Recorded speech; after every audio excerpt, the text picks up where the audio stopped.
Hey, it's Dave Brown here, host of Now with Dave Brown on AMI. Check out this latest highlight from the show. More restaurants are using robots to prepare food. There are some extreme examples. Vancouver's Food Republic uses a robot that makes 300 salads in an hour. Major chains are experimenting with robots too. Domino's has a robot pizza oven. White Castle has a robot arm that flips burgers. So the core question, would you go to a restaurant run by robots? Jennie Bovard has thoughts on this. Jennie is the host of the Low Vision Moments podcast. Hey, good morning, Jennie.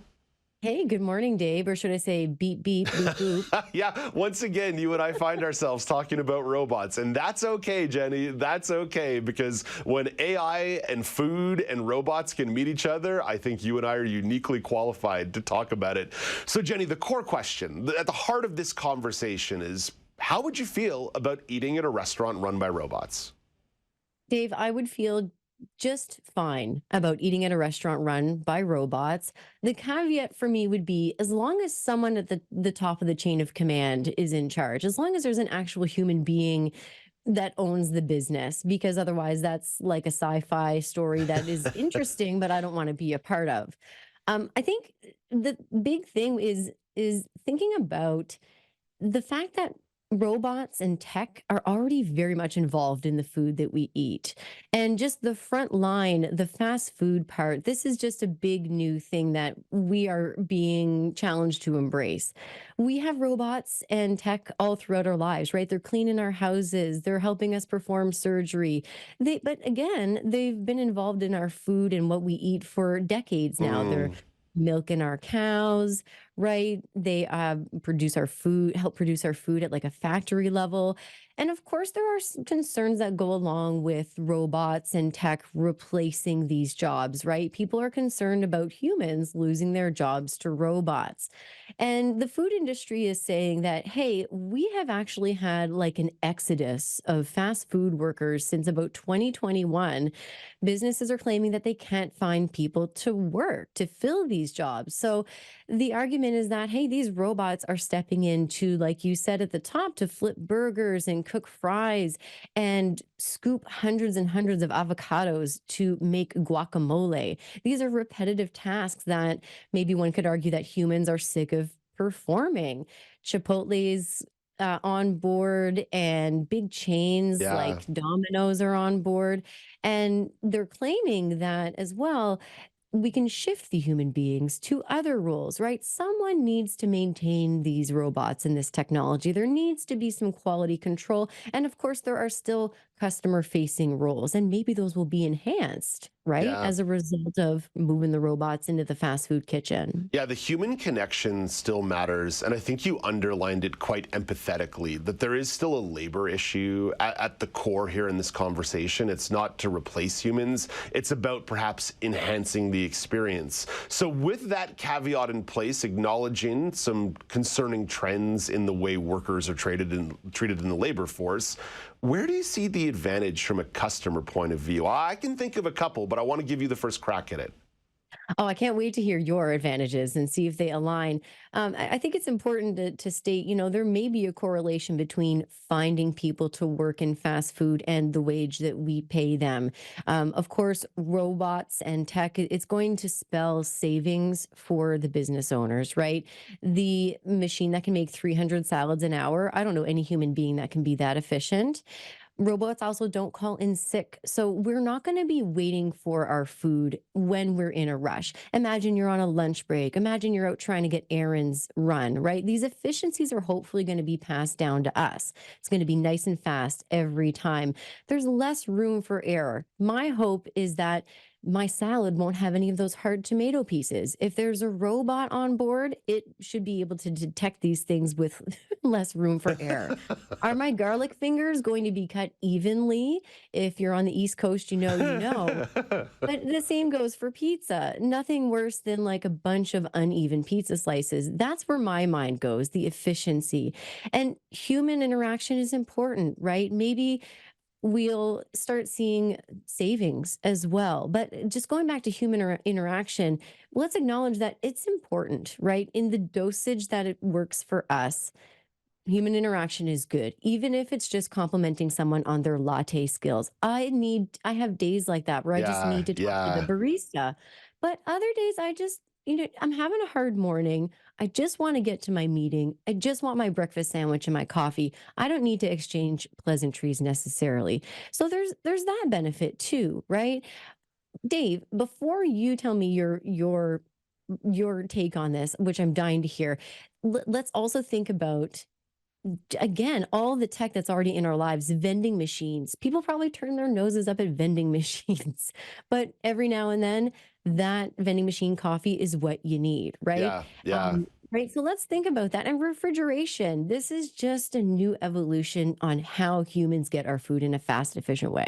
I think But you we need to be, let's be conscientious at the same time. Yeah, I think you and I are aligned because I was also thinking about the speed and efficiency of the customer experience, right? That if the robot knows how to make the coffee just the way I like it, even though I'm generally drinking black coffee, but if I am going to indulge in that cappuccino or that latte, I like the idea of knowing that it's going to be consistently made to a certain quality standard and that it's going to be made quickly.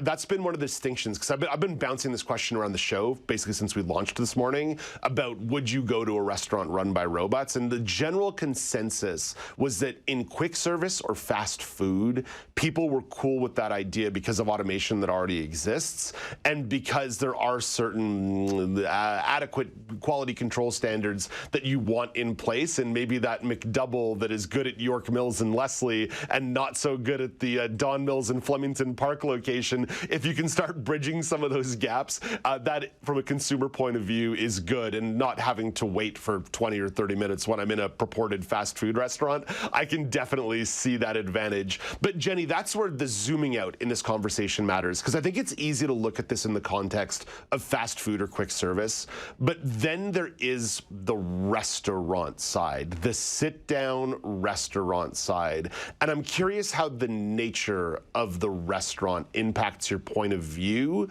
because if I'm going to an elevated place, I really want to have that artistic connection to not just the cook or the chef, but the server as well. I ended up going to a steakhouse in Calgary earlier this year where the food was delightful. I mean, a steak is a steak is a steak, and a potato is a potato is a potato. But the experience was delightful because of the kindness and caring and attention to detail of the human who served us.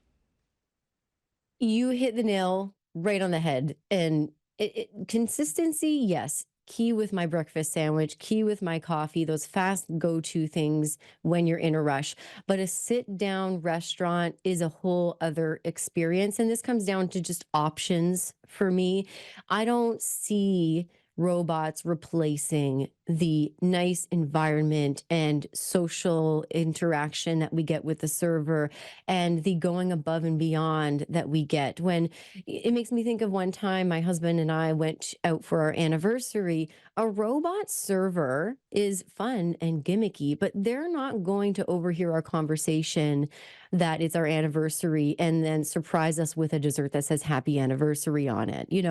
I don't see that happening. If I did, I would be very impressed with whatever tech they're using.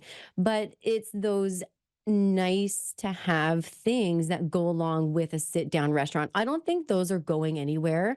Although there are some restaurants that even in the Halifax area, we have a sushi place, we have a Chinese place where a robot server Yep. brings you Yep. your food. And it's a gimmick, it's a fun thing.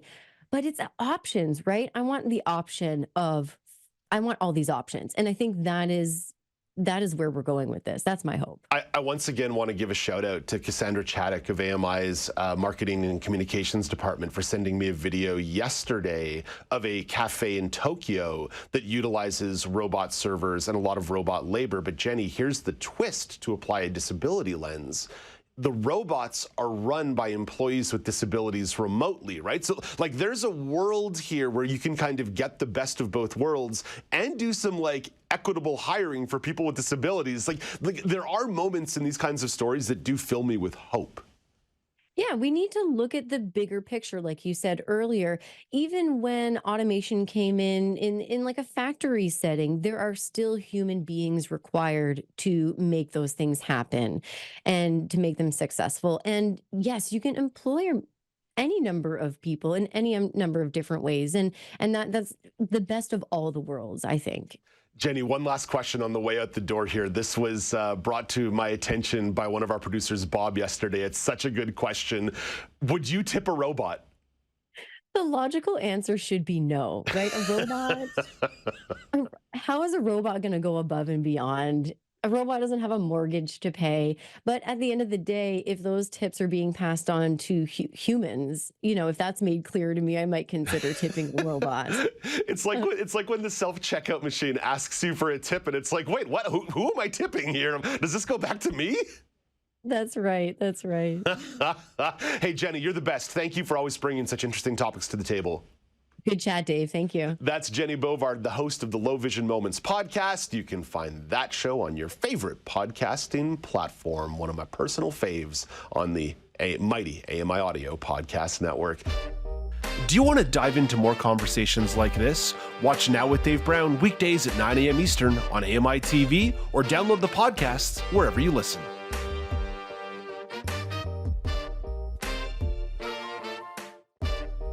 Do you want to dive into more conversations like this? Watch Now with Dave Brown weekdays at 9 a.m. Eastern on AMI TV or download the podcasts wherever you listen.